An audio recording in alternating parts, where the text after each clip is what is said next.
Fala pessoal, acabou esse tão desgraçado ano de 2020, ainda bem, e mesmo com o mercado do cinema tão prejudicado por causa da pandemia, tivemos muita coisa boa sendo lançada.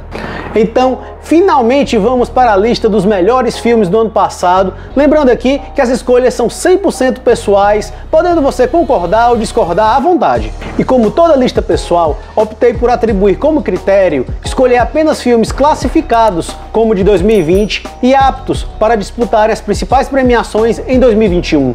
Sendo assim, optei por deixar de fora ótimos filmes que foram lançados no Brasil em 2020, mas estavam classificados como de 2019 e pleiteavam indicações aos prêmios do ano passado, casos de 1917, Joias Brutas, O Farol, Jojo Rabbit, entre outros. Antes, destaco aqui 5 menções honrosas que poderiam perfeitamente estar na parte de cima do ranking.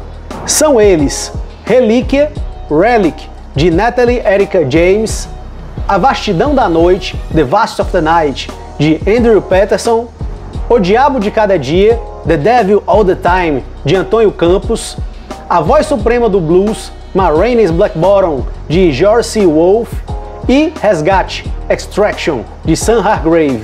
E vamos lá para o top 10, na 10ª posição, Palm Springs, de Max Barbacal. Esta é uma das maiores surpresas do ano, lançada pela Hulu, plataforma de streaming que, infelizmente, ainda não chegou no Brasil. É aquele caso de filme que o quanto menos você souber dele, melhor. Lembra um pouco O Feitiço do Tempo, por abordar uma prisão num looping temporal, e trabalha esse conceito de uma maneira muito inteligente. Tem piadas dignas de comédia pastelão, tem muito humor politicamente incorreto, mas também traz muitas reflexões sobre relacionamentos e a forma como encarar a vida. O casal vivido por Andy Samberg e Christian Milioti tem uma excelente química e o elenco também traz o sempre ótimo J.K. Simmons. Desde já, garanto que é um dos longas mais prazerosos do ano passado. Na 9ª posição, O Homem Invisível, The Invisible Man, de Leigh Whannell. Este foi um dos últimos filmes a ser exibido nos cinemas antes da pandemia, recebeu boas críticas e terminou bem na memória de muita gente. Esse remake do clássico de 1933 se mostrou uma releitura bem madura, utilizando o teor fictício para fomentar um medo real. A relação abusiva é o que move o desespero da protagonista, que por ironia é a mulher quem muitas vezes acaba sendo invisível e tem que se sujeitar a desconfianças e cantadas nada legais. Características de um terror convencional, como jump scares, aqueles sustos provocados por efeitos sonoros, e um terceiro ato, com a luta contra um vilão quase indestrutível, até existem, mas são encaixados de maneira bem precisa. Destaque para a excelente atuação de Elizabeth Moss, que mesmo num chamado longa de gênero, consegue se sobressair de maneira impressionante. Na 8ª posição, O Que Ficou Para Trás, His House, de Remy Weeks. Eis uma bela surpresa lançada pela Netflix, mais um terror que, indo na linha de Corra, mistura muito bem o horror sobrenatural com o teor social. Aqui aborda o drama da migração de um casal do Sudão do Sul para a Inglaterra. Desde o sofrimento para sair da terra natal, até as alucinações no novo lar, que até remete aos longas de Casa Mal Assombrada, tudo tem referências a lendas da cultura local e o passado do casal de protagonistas. O mérito do diretor estreante Remy Weeks é saber trabalhar essas alegorias sem nunca soar didático em demasia ou apenas ficar martelando no preconceito com os imigrantes. É o tipo de projeto que sabe enfiar o dedo na ferida e desenvolver um embate cultural, sem nunca perder a pegada convencional do gênero. Na 7ª posição, Mank, de David Fincher. Tudo bem que o longa sobre Herman J. Mankiewicz, autor do roteiro de Cidadão Kane, parece aquele produto sob medida para tentar engatar indicações ao Oscar. Mas os fãs de cinema certamente vão apreciar aquela reconstrução da Hollywood do final dos anos 30. Visualmente é incrível, filmado todo em preto e branco, simula o estilo dos longas da época, inclusive com a estrutura de flashbacks do próprio Cidadão Kane. Para além disso, David Fincher faz um agradável passeio pelo lado sujo da indústria cinematográfica e o contexto político que ainda parece bem atual. É fato que o clímax é um tanto atrapalhado e o ritmo lento não vai agradar quem não é familiarizado com aquele universo. Não é fácil se identificar com os personagens. Mas Mank é sim um bom filme e conta com mais uma ótima atuação de Gary Oldman. Na 6ª posição, Borá, fita de cinema seguinte, de Jason Woliner. No primeiro filme de 2006, o ator Sacha Baron Cohen era um dos poucos que nunca saía do personagem e, através da interação com pessoas comuns, arrancava inúmeras situações de preconceito, xenofobia, racismo, entre outras atrocidades. Nada menos que 14 anos depois, Baron Cohen soube utilizar do fato de que o mundo atual está muito mais louco. Com políticos polarizadores de opinião no poder, muitas pessoas se sentiram autorizadas a mostrarem suas verdadeiras faces. O preconceito deixou de ser tabu e virou algo escancarado. Ainda que esta sequência, lançada pela Amazon Prime Video, precise recorrer a mais passagens roteirizadas, principalmente na interação do repórter cazaquestanês com a filha, as câmeras escondidas voltam a entrar em cena para mostrar muitos absurdos, culminando no clímax que envolve um certo braço direito de Donald Trump. Existe um propósito definido e consegue o objetivo de causar constrangimento justamente por sabermos que nada daquilo que achamos graça deveria ser engraçado. Na quinta posição, Os Sete de Chicago, The Trial of the Chicago 7, de Aaron Sorkin.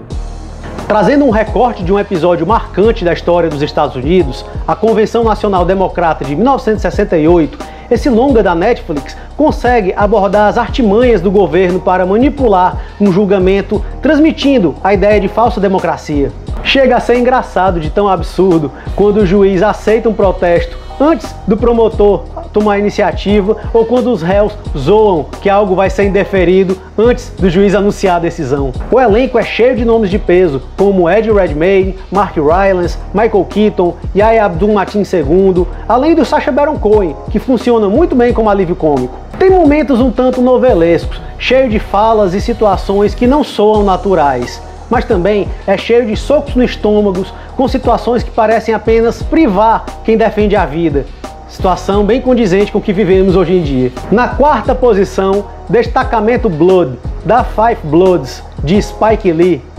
Como é típico do Spike Lee, as mensagens raciais aparecem de maneira implícita, muitas vezes até irônica. Nesta produção, também lançada pela Netflix, o diretor experimenta muitas vertentes, passando por longas de guerra, muita ação, muito humor, para quando chegar a hora certa, ele deixar sua crítica de maneira bem contundente. A embalagem como um todo é até de um longa comercial, mas os flashbacks já vão trabalhando de maneira criativa a ideia de que o Vietnã nunca saiu daquele grupo.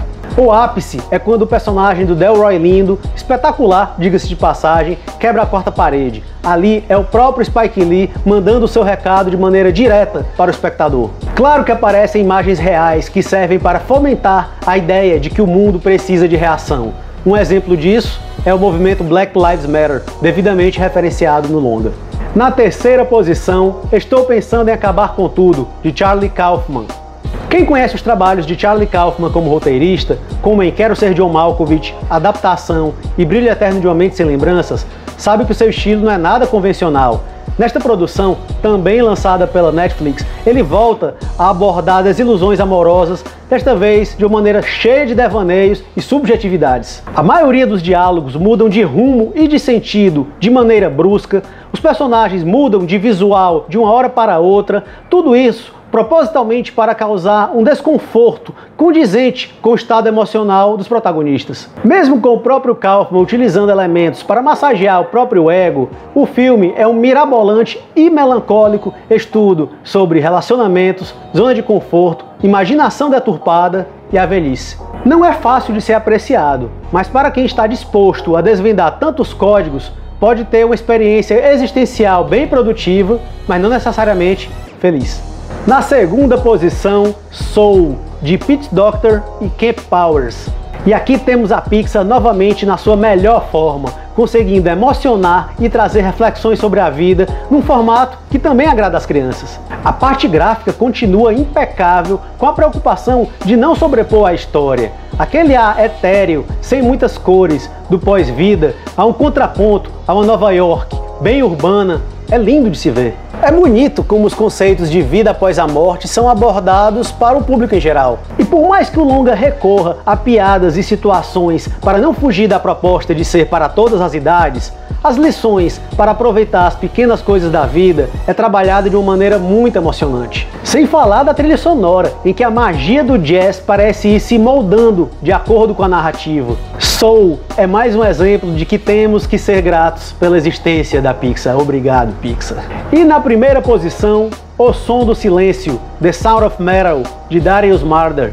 À primeira vista, só aquilo que está diante dos nossos olhos parece mais uma história de adversidades e superação. Mas a beleza deste projeto está justamente na sua descrição, nos pequenos detalhes que têm uma força maior do que 1000 palavras. O roteiro não precisa verbalizar muitas questões que estão ali. Tudo fica implícito através de diálogos curtos e, principalmente, no silêncio. O problema que acontece com o personagem principal pode ser uma metáfora para qualquer barreira da vida. Buscar uma solução vai resolver? Talvez. Mas aprender a conviver com a situação pode ser o melhor a longo prazo. O trabalho da equipe de som, que sempre busca colocar o espectador no lugar do protagonista, é de uma delicadeza ímpar. E a atuação do Riz Ahmed, priorizando o desconforto e até otimismo, quando o desespero pareceria óbvio, sem dúvida coloca ele como uma das melhores atuações do ano. Que filme incrível! Então é isso, pessoal, espero que tenham curtido a lista. Lembrando aqui que em breve também vai sair um vídeo com as melhores séries de 2020. Se curtiram o vídeo, deem um like, se inscrevam no canal, não deixem de passar lá no Instagram, Thiago na Tela, e até a próxima. Valeu!